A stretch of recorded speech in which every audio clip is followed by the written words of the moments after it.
One of the easiest ways to get a model into Cinema 4D is to add a primitive or parametric object that you'll find in this menu right here.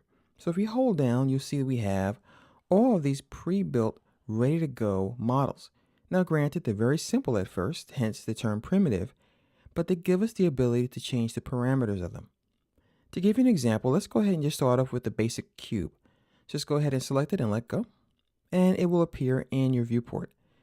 So what we have here is an object that is not technically geometry just yet. In other words, we really don't have polygons here or points. We have a parametric object. Now, if you look over here at the attributes manager, we see that we have some basic parameters that we can play around with. And we can scrub here to change the size in the x-axis, the y, and the z. Likewise, we can use these little handles here, these little orange handles, to change those parameters as well. Think of these primitives or parametric objects as the building blocks for your models.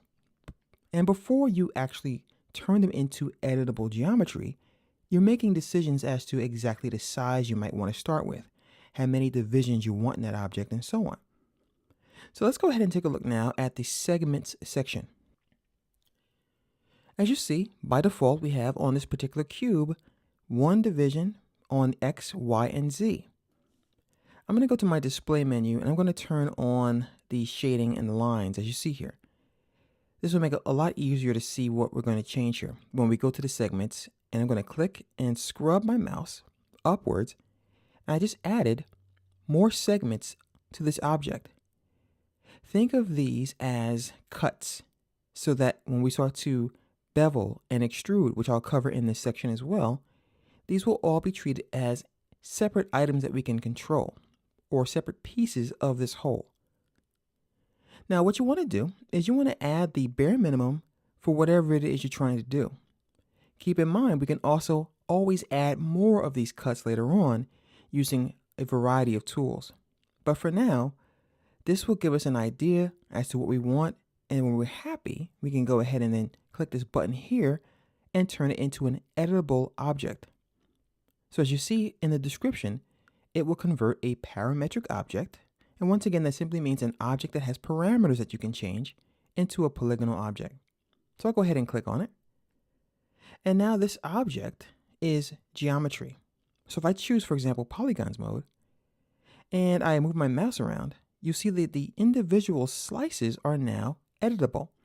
And if I were to click on one of these guys, I can deform the mesh. The rule of thumb, once again, is to choose the bare minimum that you need to get working and then add more as needed, unless you know already that you're going to create a very, very detailed character or something like that. But even then, I would choose the fewest amount possible. The more of these polygons you have when you're starting out, the more difficult it is to make minute adjustments to them. Now, just imagine that we had made this, instead of 4 segments on X, Y, and Z, 50 or 60. As you see here, when I grabbed this one polygon, I was able to deform this entire corner. The more we added, if we use the controls for the parametric object, the smaller these polygons would be, which means if I were to grab one, we'd only move a tiny piece. And that's why you want to start big and work small. The same holds true, of course, when we get to sculpting. You work with less and build to more. Now, what you can do, by the way, is you want to go back to the entire object, click this cube right here. This will take us back to the entire model mode or object mode. So we can move it around, and when you want to get back to work on separate pieces of it, for example, edges, you choose the mode that you need. Points mode, choose points mode, and polygons mode. So once again, that is a look at starting out with basic primitive objects, using the attributes manager to work with the parameters to get the divisions the way we want them, and then turning that object into an editable piece of geometry, also known as a mesh.